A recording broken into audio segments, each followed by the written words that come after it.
A Omega Healthcare Investors é um REIT cotado em Nova York desde 1992, especializado no negócio pouco glamouroso, mas estruturalmente muito resiliente. É dona do imobiliário onde vivem e são tratados os idosos mais dependentes dos Estados Unidos e do Reino Unido. Hoje, com mais de 1000 imóveis e uma capitalização bolsista acima dos 14 mil milhões de dólares, é o maior REIT do mundo focada em lares de cuidados de saúde especializados. E hoje, antes de perceber se faz sentido ter esta empresa na carteira, vamos ver como é que chegou até aqui, como é que ela ganha dinheiro e que riscos é que o investimento na empresa pode representar. Fica desse lado e vamos a isso.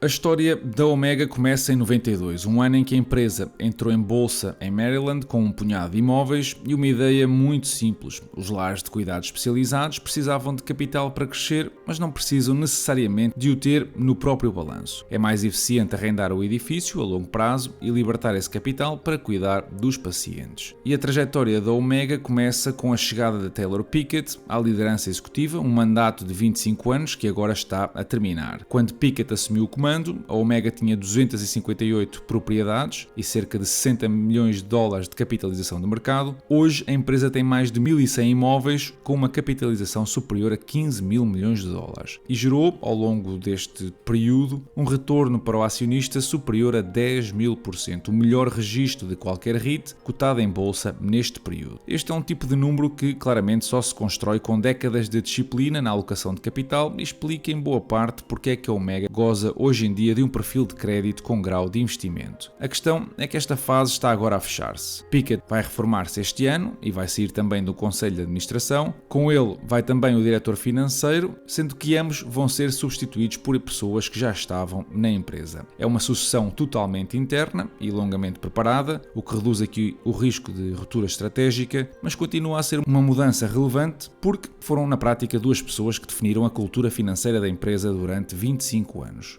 Ao longo deste tempo, a empresa investiu quase 16 mil milhões de dólares em novos ativos desde 2010, incluindo aquisições marcantes como a compra da Aviv por quase 4 mil milhões de dólares em 2015 e expandiu-se para o Reino Unido e para Jersey. E vai ser esta combinação de escala, histórico e continuidade que vai servir de pano de fundo para o resto da minha análise. E um erro muito comum para quem está a olhar para este tipo de empresas à primeira vista é pensar que elas operam como um lar de idosos. Não é o caso. A Omega não contrata enfermeiros, não gera listas de espera nem negocia diretamente com a Medicare ou a Medicaid. O que a empresa faz é comprar ou financiar o imobiliário onde esses cuidados acontecem e depois arrendá-lo a operadores independentes através de contratos de arrendamento triplo líquido ou triple net de longo prazo, normalmente estruturados como master leases que cobrem várias propriedades geridas pelo mesmo operador. Neste tipo de contrato é o inquilino e não a Omega que paga o seguro, os impostos sobre a propriedade e as despesas de manutenção e capital. A Omega, nestes casos, limita-se a receber a renda com aumentos anuais contratualizados. Cerca de 90% das rendas e juros da empresa estão associados a estas tais leases e 87% têm escaladores de renda a taxa fixa com uma média ponderada de 2,2% ao ano.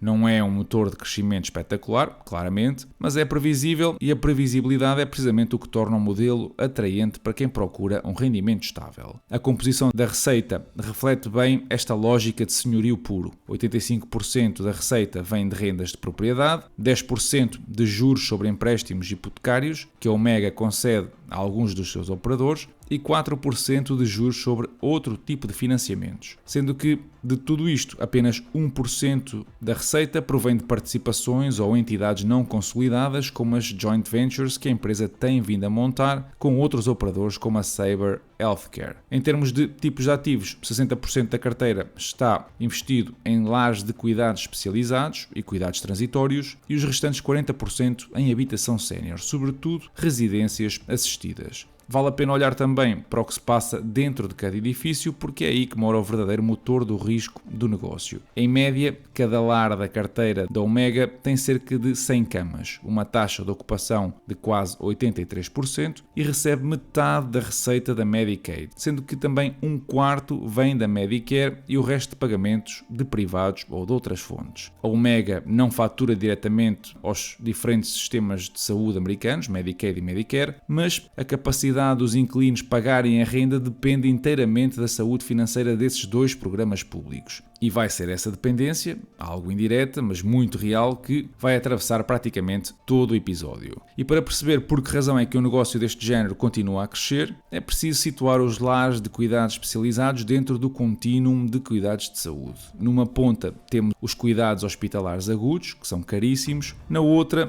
a habitação independente ou assistida, mais barata, mas com pouco ou nenhum acompanhamento clínico. No meio está o segmento pós-agudo, a reabilitação hospitalar, os hospitais de cuidados de longa duração e os SNF, que são a opção mais económica das três para prestar cuidados de enfermagem 24 horas por dia. Um dia de internamento hospitalar custa, em média, cerca de $3.300. Um dia numa IRF custa à volta de $2.000. Num LTAC, cerca de 1.700 e no SNF apenas $764. Esta diferença de custo explica por que razão os SNFs recebem a maior fatia de todas as altas hospitalares da Medicare, 18,4%, mais do que os cuidados domiciliários, a reabilitação hospitalar ou os LTACs. Existe assim uma pressão muito natural para administrar os recursos públicos do Estado de maneira mais conservadora e barata possível. O financiamento deste segmento assenta assim em dois pilares muito diferentes. A Medicare paga estadias curtas e de alta intensidade clínica, tipicamente entre 20 a 25 dias, a uma tarifa diária entre os $650 e $750, e serve sobretudo pacientes na casa dos 80 anos que saem de um internamento hospitalar. A Medicaid, por seu lado, financia estadias longas e de natureza mais assistencial, com uma duração média de 18 meses e uma tarifa diária muito mais baixa, cerca de $300. Ambas as fontes de financiamento cresceram a um ritmo anual próximo dos 4% nos últimos 15 anos, o que volta a dar alguma visibilidade sobre a evolução futura da receita no setor, ainda que, como eu vou falar mais lá para a frente, na secção dos riscos, esta trajetória não é garantida. O que torna o setor particularmente interessante do ponto de vista do investidor imobiliário é a oferta artificialmente limitada. A grande maioria dos Estados americanos, mais concretamente 86%, tem leis de certificados de necessidade ou moratórias à construção de novas camas ou até ambas. O resultado é visível depois nos números. O número de camas certificadas nos Estados Unidos caiu de 1,6 milhões em 2010 para 1,4 em 2025 e o número de lares certificados encolheu de quase 16 mil para menos de 15 mil no mesmo período. Não é uma indústria em expansão de oferta, é precisamente o oposto, o que depois confere um poder de fixação de preços estrutural a quem já tem licenças e camas instaladas. Do lado da procura, o argumento demográfico por esta altura deve ser conhecido de todos. Os primeiros baby boomers começaram a fazer 75 anos em 2016, idade a partir da qual a utilização dos SNF dispara. Um benefício da Medicare entre os 65 e os 74 anos utiliza, em média, 849 dias por cada 1.000 beneficiários. Entre os 75 e os 84, este número sobe para 2.400. Acima dos 85, salta para 5.300 dias. Aliado a isto, a população com mais de 65 anos vai crescer de 56 milhões em 2020 para quase 81 milhões em 2040, um aumento de 44%. Cruzando uma oferta de camas estagnadas ou mesmo a encolher com uma procura que deve ultrapassar os 100% de capacidade instalada por volta de 2030 e chegar a cerca de 116% em 2040, o argumento a favor de uma recuperação estrutural e prolongada da ocupação é muito sólido, na minha opinião. Dito isto, também é justo assinalar que a própria indústria já viveu e continua a lidar com ventos contrários muito genuínos. A geração Baby Bust, nascida entre 28 e 40, a um ritmo de natalidade 15% mais baixo, é responsável por parte da fraca ocupação na última década. Mais relevante ainda é a migração continuada para planos Medicare Advantage, que em 2025 já cobriam 54% de todos os beneficiários da Medicare, contra apenas 25% em 2010. Estes planos privados tendem a pagar tarifas diárias mais baixas e a autorizar estadias mais curtas nos SNF do que a Medicare tradicional, o que depois comprime a receita por paciente, independentemente de quantos idosos existam na população. No entanto, apesar de todas estas vantagens ou de ventos a favor, a Omega não está sozinha neste nicho de mercado. Temos outros REITs como a Sabra Health, a Care Trust, a National Health Investors e a LTC Properties, todas focadas em habitação sénior e cuidados especializados, além de outros gigantes mais diversificados como a Ventas ou a Welltower, que têm uma exposição muito maior à habitação sénior operada diretamente e a edifícios médicos, sendo que existe ainda um concorrente mais recente, a American Healthcare REIT, com um perfil de crescimento mais agressivo. Mas dentro deste grupo, a Omega destaca-se pela concentração, com 60% da carteira em SNFs, é a REIT cotada mais pura no segmento de lares de cuidados especializados, o que a torna depois mais sensível a decisões na política do Medicaid do que rivais como a Ventas ou a Welltower, cujo crescimento tem sido puxado sobretudo pela habitação sénior operada, um segmento que respondeu de forma muito mais rápida à recuperação pós-pandémica e que valeu a estas empresas múltiplos de avaliação mais generosos nos últimos anos. No que toca à avaliação, a Omega está atualmente a cerca de 14 vezes o AFFO, os fundos de ajustados de operações, um valor ligeiramente acima da Sabra e da LTC, mas abaixo da National Health, da Care Trust e da American Healthcare que mencionei. Em termos de dividendo, têm todas mais ou menos o mesmo, os dividendos vão entre os 4% a 6%, e onde a Omega realmente está numa liga à parte é na qualidade e diversificação da carteira de inquilinos e na eficiência operacional. A margem EBITDA da empresa é de 90%, é a quarta mais alta de qualquer REIT cotado nos Estados Unidos, muito acima da mediana no setor da saúde, um reflexo direto da natureza dos contratos NNN e de uma estrutura de custos administrativos otimizada. A concentração nos 5 maiores inquilinos é de apenas 36% das rendas, o que compara favoravelmente com uma média de 50% no setor, e isto significa que está estruturalmente menos exposta do que muitos concorrentes a um problema pontual com um único operador. Dito isto, a Omega não é a mais barata de todos, nem a de crescimento mais acelerado do grupo, mas combina escala, diversificação de inquilinos e um balanço robusto do que muitos dos rivais. Falando precisamente da carteira de inquilinos, estende-se por 94 operadores, mais de 1.100 imóveis, 44 estados norte-americanos, além do Reino Unido e Jersey. O bloco individual mais relevante é o Reino Unido e Nova Jersey, com 18% do investimento total, seguido do Texas, do Indiana e da Califórnia. Cerca de 35% estão espalhados por dezenas de outros estados e nenhum estado americano ultrapassa os 9% da carteira, o que é uma proteção relevante, sobretudo no momento em que vários estados, como vou mencionar na parte dos riscos, já começaram a cortar tarifas de reembolso da Medicaid. A exposição britânica tem quase 300 imóveis, entre Escócia, Inglaterra e País de Gales, e é apresentado pela Omega como um mercado particularmente atrativo. Entre 2012 e 2018, o número de camas em lares caiu 1,5%, enquanto a população com mais de 75 anos cresceu quase 10%. A empresa tem nestes contratos também escaladores de renda anuais à volta dos 2,5% e o mercado por lá continua muito fragmentado, com os 10 maiores operadores a controlarem apenas 22% das camas disponíveis. São argumentos genuinamente a favor, mas também convém explicar o reverso da moeda, que esta exposição significa que a Omega recebe rendas em libras e depois está sujeita também a um sistema de reembolso e a um quadro regulatório completamente diferentes do americano. Falando no balanço, é um dos aspectos mais relevantes da análise e aqui os números são genuinamente bons, não apenas bem apresentados. A empresa mantém uma notação de crédito com grau de investimento em todas as 3 principais agências, S&P, a Fitch e a Moody's, e o rácio de dívida sobre o EBITDA ajustado está atualmente nas 3,5 vezes,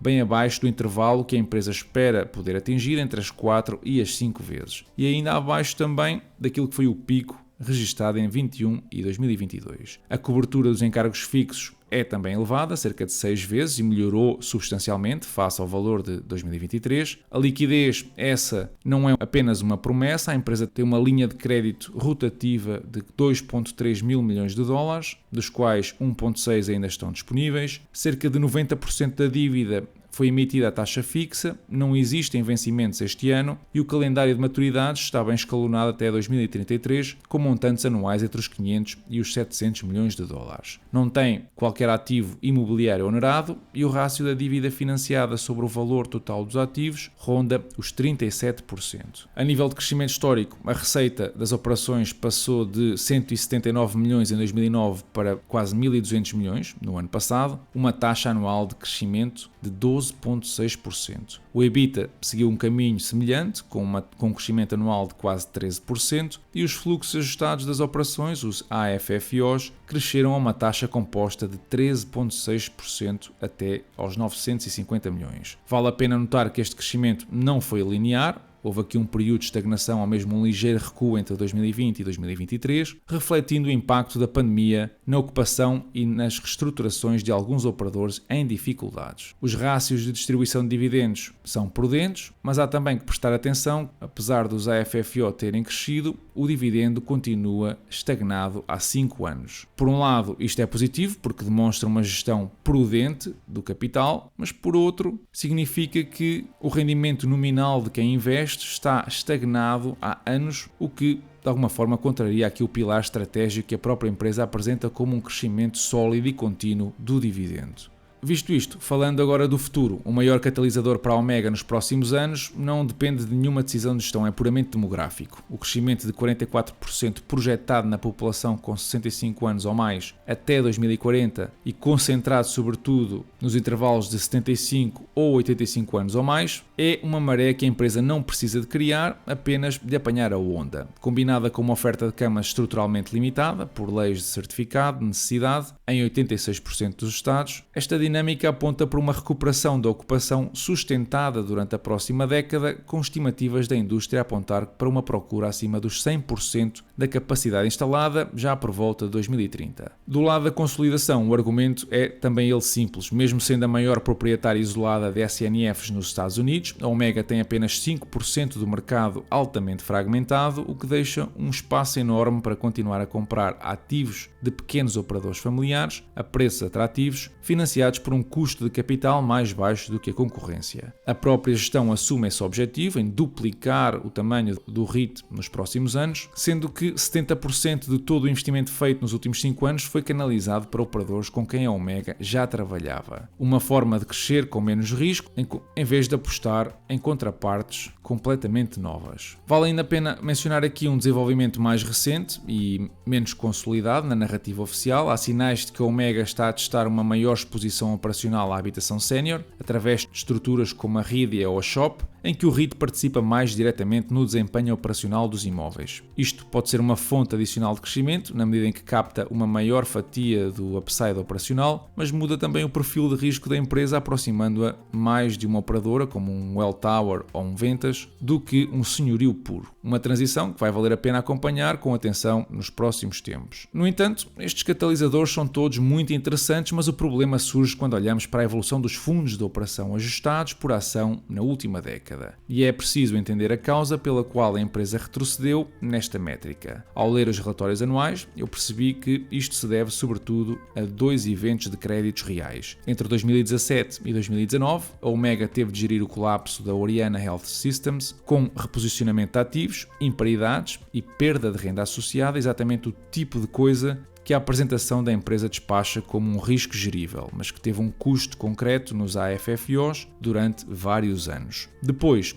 entre 2020 e 2022, veio o stress generalizado da ocupação e de operadores durante a pandemia. A empresa esteve a diluir acionistas, na prática, para financiar crescimento, numa altura em que uma fatia relevante desse crescimento estava a ser usada para tapar buracos deixados por inquilinos problemáticos, e não para comprar novo cash flow. É também exatamente por isso que o dividendo ficou congelado desde 2020, porque a gestão sabia que os fundos por ação ajustados não estavam a justificar um aumento. Dito isto, os 2 últimos anos mudaram um pouco a conversa. O AFFO por ação subiu de 2,70 para quase 3,20 dólares no ano passado e o guidance para este ano aponta em mais um passo em frente na casa dos 3,25. Isto é bem diferente dos 0% da década anterior e coincide com a desalavancagem que eu mencionei anteriormente e com o fim dos grandes problemas de crédito legados da era Covid. Se tu aceitares que a reaceleração destes últimos 2 anos é o novo regime, então um crescimento da FFO por ação entre os 5% ou 8% ao ano, somado a um dividend yield de cerca de 6%, vai dar um retorno anual na casa dos 11% a 13% ao ano. Para um REIT com um grau de investimento e um outro regulatório real, isto até justifica pagar um múltiplo próximo do atual, cerca de 13 a 14 vezes, que é aliás onde estão a Sabra e a LTC Properties, os pares mais próximos em termos de perfil de crescimento. Se pelo contrário preferes ancorar as expectativas na média da década inteira, ou seja, assumes que estes últimos 2 anos são uma exceção temporária e que vai voltar àquilo que apresentou na última década, então esta ação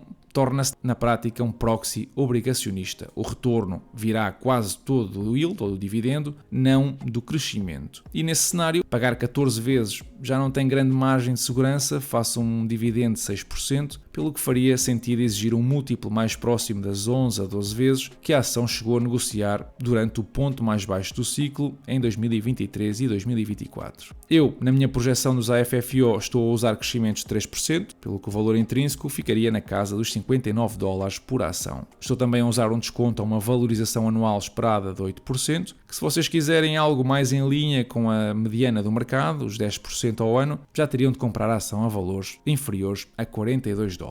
Obviamente, eu não sou consultor financeiro e isto não é uma recomendação de compra ou venda, mas dado o que os números nos mostram, a segunda leitura parece-me mais prudente para já. Os últimos 2 anos são um sinal encorajador, mas ainda não são uma prova. Só mais 1 ou 2 anos de crescimento consistente, sem novos sustos de crédito ao nível dos operadores, confirmariam se a Omega voltou mesmo a ser uma máquina de compounding ou se é apenas mais um bom trimestre depois de uma década difícil. Nenhuma destas projeções, no entanto, elimina os riscos genuínos que a Omega enfrenta. O maior é o da política pública, cerca de metade da receita que chega aos inquilinos da Omega ao nível de cada lar vem da Medicaid, um programa que enfrenta agora cortes federais projetados perto de $1.000 milhões na próxima década, ao abrigo da Lei de Reconciliação Orçamental de 2025. Esta lei inclui ainda novos limites aos impostos sobre prestadores que muitos estados usavam para reforçar as tarifas da Medicaid e vários desses estados, como o Idaho e o Colorado, já cortaram tarifas de reembolso a lares de cuidados especializados neste ano fiscal. E outros estados, como o Illinois, enfrentam déficits orçamentais de vários milhares de milhões de dólares diretamente ligados a estas alterações. Isto depois traduz-se num risco de crédito ao nível de cada operador,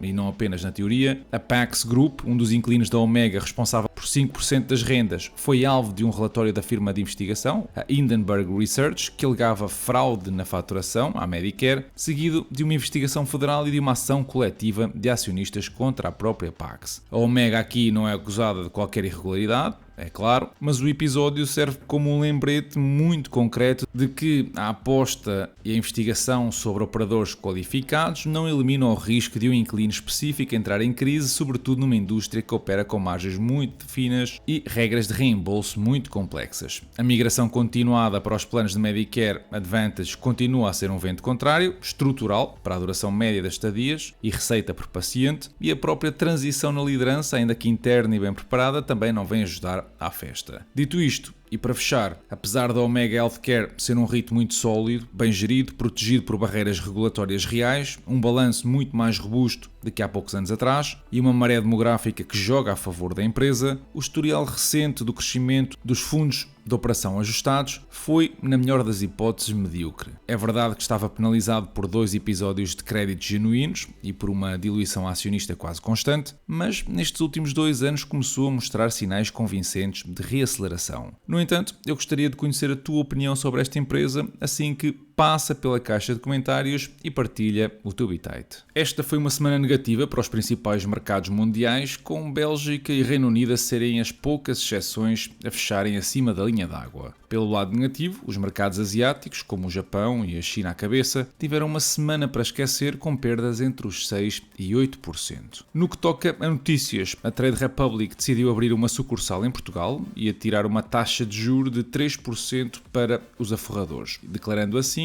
uma guerra aberta à Revolut. É uma lufada de ar fresco no mercado português. A questão aqui é que estamos a ver plataformas estrangeiras a disputar as migalhas das poupanças portuguesas com juros que, na verdade, mal cobrem a inflação real. Enquanto isso, os grandes bancos nacionais continuam sentados em lucros recorde, oferecendo juros miseráveis nos depósitos porque sabem que o português comum tem demasiado medo de tirar o dinheiro do balcão da esquina. Esta guerra de neobancos é o entretenimento perfeito para uma geração que acha que está a fazer engenharia financeira com 20 € de juros ao ano, enquanto o sistema tradicional assiste a tudo impávido e sereno. Também por cá, quase 80% das empresas portuguesas atrasam-se cronicamente no pagamento a fornecedores, mas não podemos chamar isto de incumprimento, é mais uma gestão de tesouraria criativa à portuguesa. Esta realidade não é um acidente, é precisamente o modelo de negócio que está institucionalizado. As grandes empresas financiam-se a custo zero, asfixiando as pequenas empresas que estão na base da pirâmide. E o mais fascinante é ver este efeito dominó ser aceito com uma naturalidade quase poética. Toda a gente deve, toda a gente espera e quem reclama é visto como um elemento perturbador da paz social. É a prova de que em Portugal o contrato assinado é apenas uma sugestão de calendário e a palavra dada vale cada vez menos do que o prazo médio de recebimento. Tocar ainda no tema do BES, o advogado dos lesados do banco veio avisar que muitos dos credores comuns da massa falida correm o risco de não ver um único cêntimo de compensação. E isto não é nenhuma surpresa. Mais de uma década depois do colapso do Castelo de Cartas de Ricardo Salgado, a justiça e a liquidação do banco continuam a arrastar-se num pântano de burocracia que serve apenas para alimentar honorários de advogados. O problema aqui é que a história foi vendida para manter uma falsa esperança. Vendeu-se a ilusão de que o Estado ou o Fundo de Resolução iam salvar toda a gente, quando as regras do jogo sempre ditaram que o pequeno investidor é o último a sentar-se à mesa das sobras. Assim que estamos formalmente a ver a certidão de óbito de um processo onde os culpados continuam a envelhecer em palácios e as vítimas à espera de um milagre legal. No que toca ao portfólio, vimos duas subidas de dividendo, uma por parte da Cummins em 10% e outra por parte da Duke Energy em 2%. Já o portfólio, esse fechou a semana nos $122 mil, tendo conseguido um pouco mais de $71 em dividendos na primeira metade deste mês. Eu vou deixar na descrição do episódio um link onde tu tens acesso à ferramenta que eu uso para analisar as empresas, o Fiscal AI, mas se tu queres construir a tua própria folha de análise, então passa pelo Patreon, onde tens acesso a um tutorial para te acompanhar passo a passo. Hoje ficamos por aqui, deixa o teu like, subscreve o canal, segue-me no Insta também. Quanto a mim, eu desejo-te uma excelente semana e bons investimentos. Is that most of the world leaders just simply aren't aware of some of the dangerous AI capabilities that are already here. So I'll give you an example. Just 2-3 weeks ago, Alibaba, the Chinese AI company, was training an AI model on their servers. And what they found out was that suddenly there was the network engineers noticed this huge burst of network traffic coming from the AI model while it was training. They're like, what is that? And these weren't the people who were training the AI that saw this. It actually happened to be like the security team at this AI company that noticed there's this unexplainable burst of network activity. And apparently what had happened is that the AI model, this Alibaba AI model, had spontaneously decided to mine cryptocurrency to acquire resources for itself, like mine Bitcoin. And no one programmed it to do that. And this is something that people have been warning about in AI for a long time, that for any goal that an AI is meant to do, a sub-goal that will emerge in order to achieve any goal is have more power, have more resources, so you can stay alive longer and you can do more things. And so there's always been this hypothesis that AI models will actually start to want to acquire power. It's actually talked about in the film, The AI Doc. And so what we're seeing is actual evidence of that happening.